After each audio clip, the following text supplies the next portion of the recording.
ஒருத்தருடைய வாழ்க்கையில் நிம்மதியாக வாழணும் சார். கரெக்டாக பொருத்தம் பார்க்குறதுக்கு இந்த வீடியோ பயன்படும். திருமண பொருத்தம் இந்த வீடியோவை பார்த்தீங்கன்னா டெஃபினட்டாக ஒரு சரியான தேர்வுக்குள்ளே நீங்கள் வரலாம். பெண்ணின் ராசிக்கு ஆணின் ராசி 6வது ராசியாக வரக்கூடாது, 8வது ராசியாக வரக்கூடாது. ஒரு நட்சத்திரம் பெண்ணின் நட்சத்திரத்தில் இருந்து ஆணின் நட்சத்திரத்தை எண்ண வேண்டுமா, ஆணின் நட்சத்திரத்திலிருந்து பெண்ணின் நட்சத்திரத்தை எண்ண வேண்டுமா?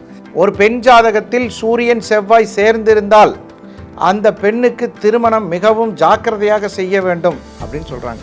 நியாயம். எப்படி செய்யணும்னு சொல்லி ஜாக்கிரதையாக செய்யணும்னா பார்த்து கவனமாக பொறுமையாக செய்யணும், அப்படி கிடையாது.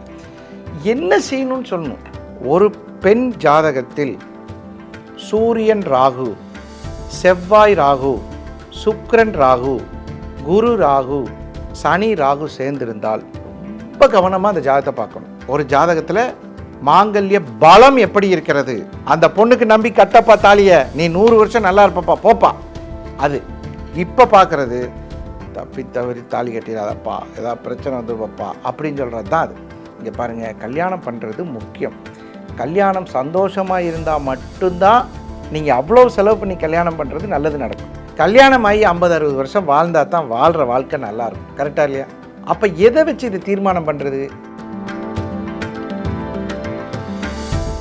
நீங்களும் ஒரு அரசு ஊழியராக உங்கள் எதிர்காலம் சிறப்பாக அமைய உங்கள் வழிகாட்டியாய் the Mount study centre Tiruvallur. Training program for UPSC, TNPSC, TNU, SRB, TET, RRB, SSCL banking. Jai Shriram. Kumudam நேயர்களுக்கு வணக்கத்துடன் இன்னைக்கு திருமண பொருத்தம் பற்றிய ஒரு அற்புதமான நிகழ்ச்சியில் சந்திக்கிறதுல பெரிய சந்தோஷம். ஒரு திருமண பொருத்தம் அப்படிங்கிறது எவ்வளவு முக்கியங்கிறது எல்லாருக்கும் தெரியும். எல்லாரும் இப்போ என்ன பண்ணுறாங்கன்னு கேட்டிங்கன்னா, தசவித பொருத்தங்கள் அப்படின்னு சொல்லக்கூடிய ஒரு பொருத்தத்தை பார்த்துட்டு என்ன பண்ணுறாங்கன்னா, வருத்தமாக இருக்குது. லேப்டாப்பில் கம்ப்யூட்டரில் போட்டுட்டு என்ன பண்ணுறாங்கன்னு கேட்டிங்கன்னா 10 பொருத்தத்தை போடுறாங்க. தினம், கணம், மகேந்திரம், ஸ்திரீ தீர்க்கம், ராசி, ராசி அதிபதி, யோனி, ரச்சு, வேதை, இதை பார்த்துட்டு அப்படியே பார்க்குறாங்க. இது ஒரு பொருத்தம், முக்கியமான பொருத்தம் தான், நான் வேண்டான்னு சொல்லலை. இதை பாருங்கள், இது கூட நிறைய விஷயங்களை பார்க்கணும். அதுதான் இந்த முக்கியமான கருத்து. ஒருத்தருடைய வாழ்க்கையில் நிம்மதியாக வாழணும் சார். கரெக்டாக பொருத்தம் பார்க்குறதுக்கு இந்த வீடியோ பயன்படும். இந்த வீடியோவோட நோக்கம் குமுதம் பக்தி நேயர்களுக்கு எல்லாத்துக்குமே பார்த்திங்கன்னா முக்கியமான விஷயம் என்னென்னா, திருமண பொருத்தம் இந்த வீடியோவை பார்த்திங்கன்னா டெஃபினட்டாக மேக்ஸிமம் இல்லை 100% ஒரு சரியான தேர்வுக்குள்ளே நீங்கள் வரலாம். இதை பாயிண்ட்டாக நம்ம பேசலாம். ஃபஸ்ட்டு பாயிண்ட், இந்த திருமண பொருத்தத்தில் சஷ்டாஷ்டகம்னு ஒன்று இருக்குது. அது கரெக்டாக தேவையா தேவையில்லையா? அது என்ன சார் சஷ்டாஷ்டகம்னா என்ன சார் அப்படின்னு ஒரு கேள்வி. சின்ன விஷயம். உங்கள் ராசிக்கு, அதாவது பெண்ணின் ராசிக்கு 6வது ராசியாக 8வது ராசியாக ஆண் வரக்கூடாது. இது ரொம்ப ரொம்ப முக்கியம். வந்தால் என்ன சண்டை வரும், வருத்தம் வரும், பிரச்சனை வரும், சொன்னபடி கேட்க மாட்டாங்க, இதெல்லாம் வரும். நீங்கள் கேட்கலாம், ஏன் சார் ஒரு 6வது ராசியாக வர்றது ஒரு 8வது ராசியாக வர்றது ஒரு பிரச்சனையா சார் அப்படின்னு கேட்கலாம். ஆனால் இதுக்குள்ளே எத்தனை சூட்சமங்களை ஒழிச்சு வச்சுருக்காங்கங்கிறது ஜோதிடம் கற்றுணர்ந்த பெரியோர்களுக்கு தான் தெரியும். நிறைய பேருக்கு தெரியாது. நிறைய பேர் இருக்காங்க, ஜோசியம் படித்தவங்க நிறைய பேருக்கு தெரியும். 6வது ராசியில் என்ன வேதை கிரகம் போய் நிற்கிறதுங்கிறது யாருக்கும் தெரியாது. 8வது ராசியில் எங்கே போய் வேதை கிரகம் நிற்குதுன்னு தெரியாது. ஸோ 6வது ராசி பண்ணால் ஒன்றும் தப்பில்லை அப்படிலாம் சொல்லக்கூடாது. 6வது ராசி பண்ணக்கூடாது, 8வது ராசி பண்ணக்கூடாது. இதை நீங்கள் ஒரு ஃபஸ்ட்டு பாயிண்ட்டாக எடுத்து வச்சுக்கலாம். அதாவது பொருத்தம் பார்க்கும் பொழுது பெண்ணின் நட்சத்திரத்திற்கு, பெண்ணின் ராசிக்கு, நட்சத்திரம் கூட 2வது தான் பார்க்க சொல்கிறான். நட்சத்திர பொருத்தமே 2வது தான். முதல்ல ராசி, பெண்ணின் ராசிக்கு ஆணின் ராசி 6வது ராசியாக வரக்கூடாது, 8வது ராசியாக வரக்கூடாது. இது உங்களுக்கெல்லாம் தெரிஞ்ச விஷயந்தான். இதுக்கு பேர் தான் சஷ்ட அஷ்டகம்னு பேர். சஷ்டின்னா என்னென்னா 6, 8ன்னா என்ன அஷ்டகம். ஸோ 8 அப்படிங்கிறது 6வது ராசியாக 8வது ராசியாக வரலன்னா ஓகே, டிக், ஓகே, நம்பர் 1 அந்த கேட்லேருந்து நம்ம தப்பிச்சாச்சு. சரி, அடுத்த பாயிண்ட் போகிறோம். என்ன பார்ப்போம் அப்படின்னு கேட்டால், திருமண பொருத்தத்துக்கு ஆண் ஜாதகத்தை வைத்து பொருத்தம் பார்க்குறதா, பெண் ஜாதகத்தை வச்சு பொருத்தம் பார்க்குறதா சார்? ரெண்டையும் வச்சு தானே சார் பார்க்கணும். கரெக்டு. ஒரு நட்சத்திரம் பெண்ணின் நட்சத்திரத்தில் இருந்து ஆணின் நட்சத்திரத்தை எண்ண வேண்டுமா, ஆணின் நட்சத்திரத்திலேருந்து பெண்ணின் நட்சத்திரத்தை எண்ண வேண்டுமா? சில பேர் ஜோக்காக சொல்லுவாங்க, மதுரையிலேருந்து திருச்சி எத்தனை கிலோமீட்ரு? 100 கிலோமீட்டர்னு வச்சுக்கோங்க. ஆனால் திருச்சியிலேருந்து மதுரை எத்தனை கிலோமீட்டர்? 100 கிலோமீட்டர். ஆனால் நட்சத்திரத்தில் எண்ணும்போது மாறுபடும். ரோகிணியிலிருந்து நீங்கள் எண்ணினீங்கன்னா மிருகசீரிடம் 2வது நட்சத்திரம், மிருகசீரிடத்திலிருந்து ரோகிணி என்ன 27வது நட்சத்திரம். இந்த சூட்சமத்தை ரொம்ப கவனமாக பார்க்கணும். பெண்ணின் நட்சத்திரத்திலிருந்து ஆணின் நட்சத்திரத்திற்கு 3, 5, 7வது நட்சத்திரமாக வரப்படாது. வந்தால் அங்கே தான் பிரச்சனை வர்றது. இது என்ன சார் இப்படி ஒரு விஷயம் அப்படின்னா, 3வது நட்சத்திரம் வந்தால் விபத்து வரும், 5வது நட்சத்திரம் வந்தால் ஒரு பிரச்சனை வரும், 7வது நட்சத்திரமாக வந்தால் வதைத்தாரைங்கிறான். பிரச்சனையில் நிறைய விஷயம் இருக்குது. எப்படின்னு கேட்டால், ஒரு திருமண பெண்ணை கல்யாணம் பண்ணுறோம், விபத்து வரும் அப்படின்னா எப்படி விபத்து வரும்? சில பேர் கேள்விப்பட்டிருப்பீங்க, திருமணத்தை பார்க்க போகும்போது என்ன ஆகும்னு கேட்டிங்கன்னா, பாருங்கள் சார் நிச்சயம் பண்ணோம் மாப்பிள்ளைக்கு இந்த மாதிரி ஒரு அடிபட்டுருச்சு, கேள்விப்படுறோமா இல்லையா? அதுதான் 3வது நட்சத்திரம். 5வது நட்சத்திரம் வருத்தம் தரக்கூடிய சம்பவங்கள். என்னமோ சொல்லுவாங்க, அவர் தங்கத்தில் சொம்பு இருந்தால் தான் தாலி கட்டுவார், இந்த மாதிரி சில விஷயம்லாம் கிளைப்பட்டு பார்த்துருக்கீங்களா? அந்த மாதிரி தான். 7வது நட்சத்திரம் வதை, பயங்கரமான பிரச்சனை. நீங்கள் என்ன சந்தோஷத்தை கொடுத்தாலும் திருப்தியாகாது தான் வதை. சார் என்னால் முடிஞ்ச அளவுக்கு நாங்கள் நிறைய பார்த்துட்டோம் சார், எவ்வளவோ கஷ்டப்பட்டு ஒரு விஷயத்தை ட்ரை பண்ணி பேச போனாலே புரிய மாட்டேங்குது சார், ஏதோ ஒரு பிரச்சனையை தூக்கி வச்சுக்கிட்டு இதுதான் காரணம் அதுதான் காரணம்னு சண்டைக்கு வராங்க சார். இப்போலாம் நம்ம நிறைய பார்க்குறோம். ஸோ இப்போ நம்ம இது வரைக்கும் பார்த்தது 2 பாயிண்ட் பார்த்துருக்கோம். சஷ்டாஷ்டகம் பார்க்கக்கூடாது. பெண்ணின் நட்சத்திரத்திலிருந்து எண்ணி 3, 5, 7 நட்சத்திரத்தில் அவர்களுடைய நட்சத்திரம் ஆணினுடைய நட்சத்திரம் வரப்படாது. இதுதான் ரொம்ப முக்கியமான பிரச்சனை. இப்போ என்ன பார்க்க போகிறோன்னா, தோஷ சாமியம்னு ஒன்று. இது யாருமே இப்போ பார்க்குறது இல்லைங்க. என்னன்னு காரணம்னு கேட்டால், தோஷ சாமியம் பார்த்தா இனி இதை வேற பார்த்து ஏற்கனவே நிறைய பிரச்சனை. நம்ம ஜாதியில் பொண்ணு கிடைக்கிறதில்ல, மாப்பிள்ளை கிடைக்கிறதில்ல, பல பிரச்சனையில் வர்றோம் நாங்கள். இது தோஷ சாமியத்தை பாரு, அதை இங்கே பாருங்கள். கல்யாணம் பண்ணுறது முக்கியம். கல்யாணம் சந்தோஷமாக இருந்தால் மட்டும்தான் நீங்கள் அவ்வளோ செலவு பண்ணி கல்யாணம் பண்ணுறது நல்லது நடக்கும். தோஷ சாமியம் அப்படிங்கிறது எப்பயுமே பெண்ணுக்கு தோஷம் குறைவாக இருக்க வேண்டும். பெண்ணுக்கு தோஷம் குறைவாக இருந்தால் தான் உங்களுக்கு வந்து லைஃப் நல்லாயிருக்கும். ஆணுக்கு இப்போ ஒரு 75% இருக்குதுன்னு வச்சுக்கோங்க, பெண்ணுக்கு வந்து குறைவாக இருக்கணும் 50%, 25% அப்படின்னு. இதை நிறைய பேர் என்ன பண்ணுறாங்கன்னு கேட்டிங்கன்னா, பெண்ணுக்கு அதிகமாக இருந்தால் மிகப்பெரிய கஷ்டங்களை கொடுத்துருது. தோஷ சாமியத்தில் நீங்கள் ரொம்ப கவனமாக இருக்கணும். நிறைய பேர் இப்போ பொருத்தம் பார்க்குறதுல அதை கூட போடுறாங்க, அது ஒரு சந்தோஷமான விஷயந்தான். பெண்ணை விட ஆணுக்கு தோஷம் அதிகமாக இருப்பதனால் இந்த தோஷ சாமியம் ஏற்றுக்கொள்ளப்படுகிறது அப்படின்னு சொல்லுவாங்க. இது ரொம்ப முக்கியமான விஷயம். இதை யாருமே பார்க்குறதே இல்லை. நிறைய பேர் அப்படின்னா அப்படிங்கிறாங்க. தோஷ சாமியம்னா என்ன அப்படிங்கிறது, இந்த விஷயம் நீங்கள் கண்டிப்பாக ஃபாலோ பண்ணுங்கள். திருமண பொருத்தத்தில் இது மிகப்பெரிய உங்களுக்கு ஒரு சந்தோஷத்தை கொடுக்கும். பெண்ணுக்கு தோஷம் கம்மியாக இருக்கணுங்க. ஆணுக்கு வந்து தோஷம் அதிகமாக இருந்ததுன்னா அவன் பல வகையில் அந்த தோஷங்கள் வெளியே போயிடும். ஆனால் பெண்ணுக்கு தோஷம் அதிகமாக இருந்தால் அந்த குடும்பம் கண்டிப்பாக, சில பேர் பாருங்கள், நாங்கள் என்னென்னமோ சொல்லி பார்த்துட்டாங்க, அந்த பொண்ணு ஒத்துக்க மாட்டேங்குதுங்க. என்னென்னமோ என்ன சொன்னீங்க, இதெல்லாம் கல்யாணத்துக்கு முன்னாடி பார்க்க மாட்டீங்களா? அப்போ தான் ஜோசியத்தில் நம்மள்ட்ட தூக்கிட்டு வருவாங்க.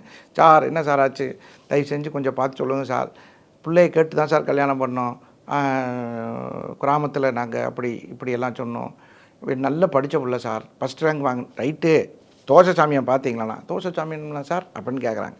ஸோ அந்த தோஷ சாமியம் என்பதை உறுதியாக கடைபிடிக்க வேண்டும். இது வரைக்கும் பார்க்கலனாலும் பாருங்கள், இனிமேல் பார்த்து திருமணம் செய்து கொள்ளுங்கள். அப்புறம் ஒரு முக்கியமான விஷயம் என்னன்னு கேட்டால், இது நிறைய பேர் என்கிட்ட கேட்ட கேள்வி.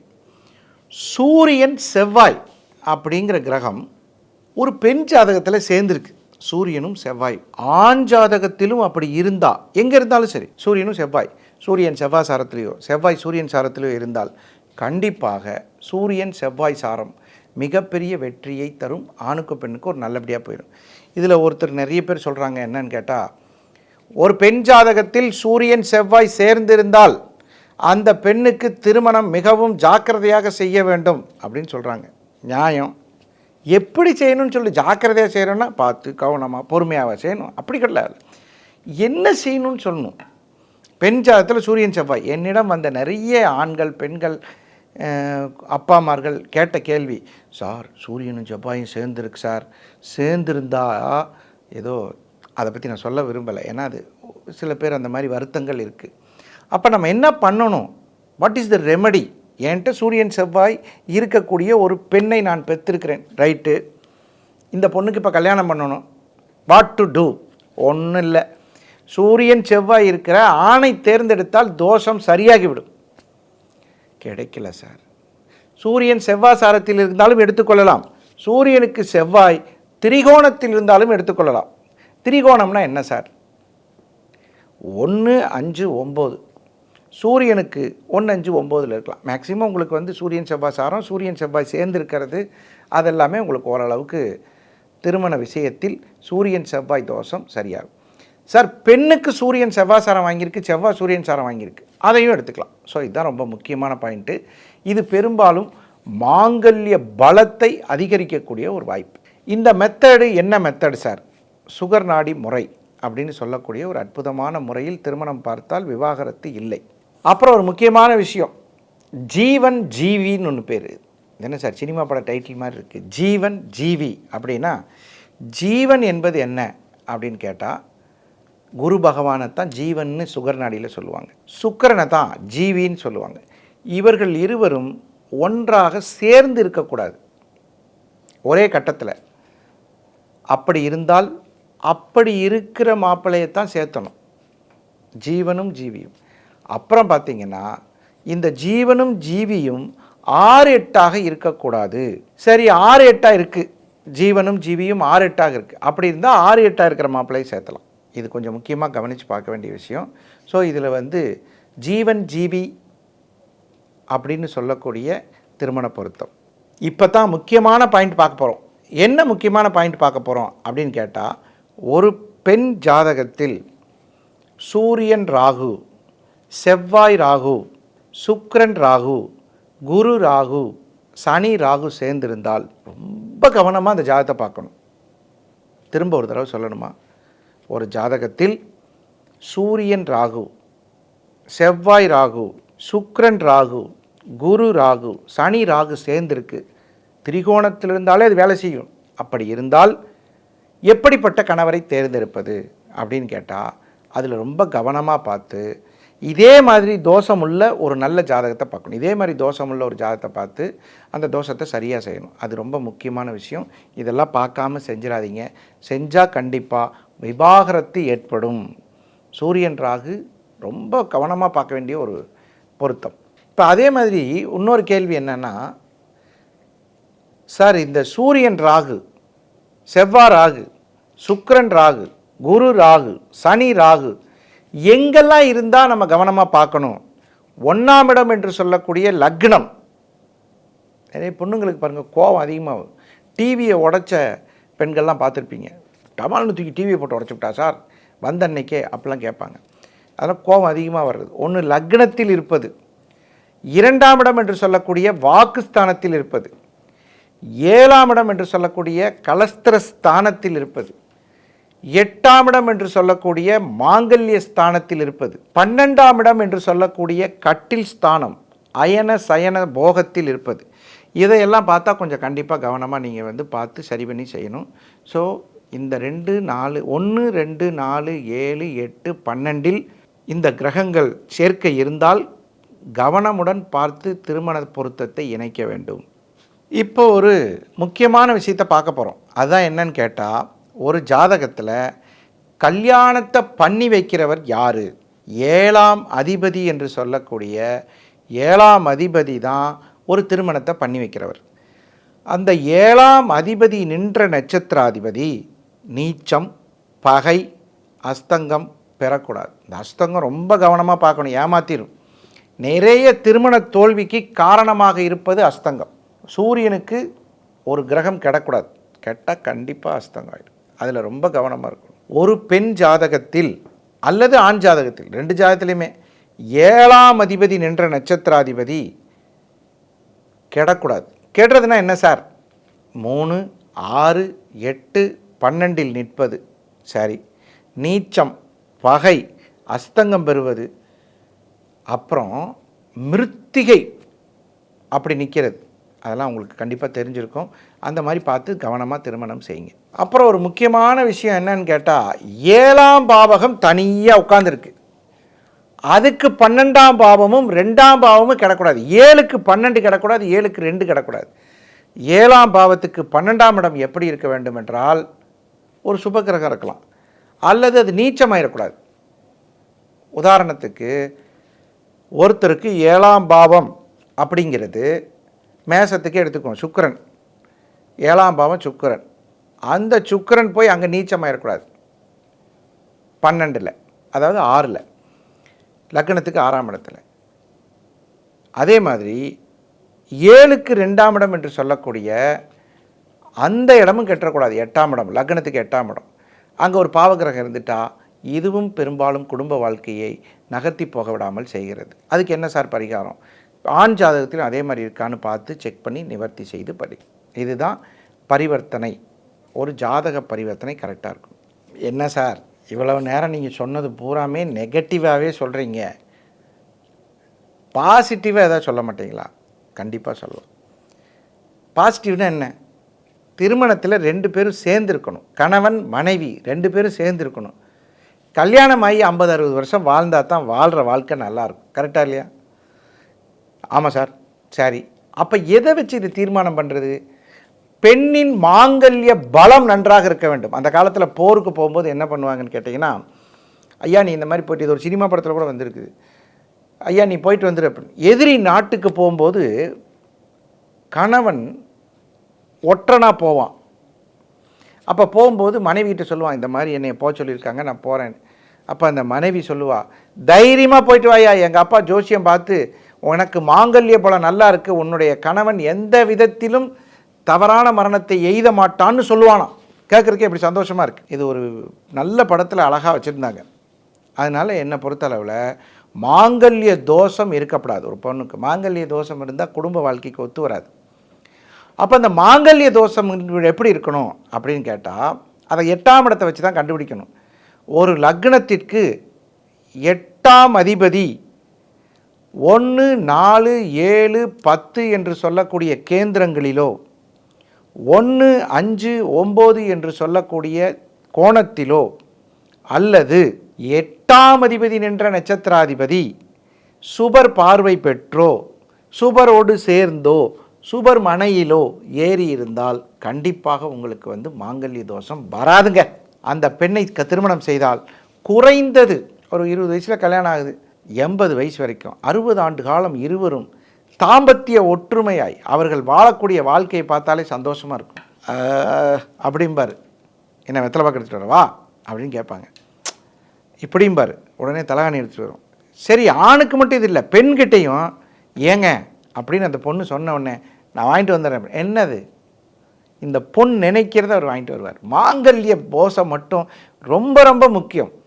ஒரு ஆணையும் பெண்ணையும் திருமணம் செய்து வைப்பது ஆயுள் நன்றாக இருக்க வேண்டும். நீங்கள் என்ன யோகம் இருந்து என்ன பார்க்க போகிறீங்க?